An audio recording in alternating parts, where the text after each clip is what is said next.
فعاليات الصيف. مشاهدينا الكرام، زي ما انتم شايفين طبعا المداخل ضيقة شوي، لكن الرحلة جدا جدا جدا ممتعة. ما شاء الله تبارك الله. حتى الجو الآن في الظهر وفي هواء داخل علينا، هواء بارد ما شاء الله تبارك الله، والجو الأجواء حلوة، المناظر جدا جميلة، المغامرة هنا رائعة جدا. يعني جو مغامرة ورحلة وأجواء وتراث، ولا أحلى. تعالوا معنا. في أحد منكم مشاهدينا الكرام راح مثل هالأماكن؟ جرب، راح فكر في يوم أنه ممكن يروح؟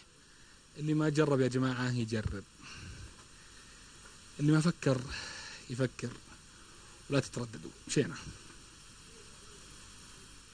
فعالياتنا بالصيف يزين الجو ويحلى الكيف، نشارك متعة الأحباب وناسه فاقت التوصيف. فعالياتنا بالصيف يزين الجو ويحلى الكيف، نشارك متعة الأحباب وناسه فاقت التوصيف. تعالوا فارق الأحزان نداعب أجمل الألوان، وكل زهرة لها بستان، سياحة ومتعة وتثقيف. تعالوا فارق الأحزان نداعب أجمل الألوان، وكل زهرة لها بستان، سياحة ومتعة وتثقيف.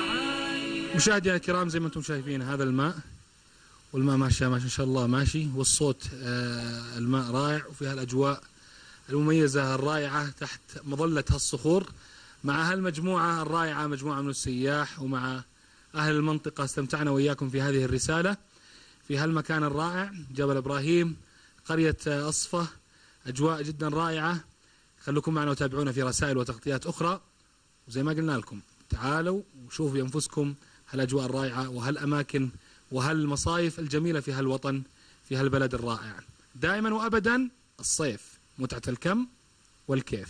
فعاليات حلوة وجذابة، أحلى الفقرات ضحكة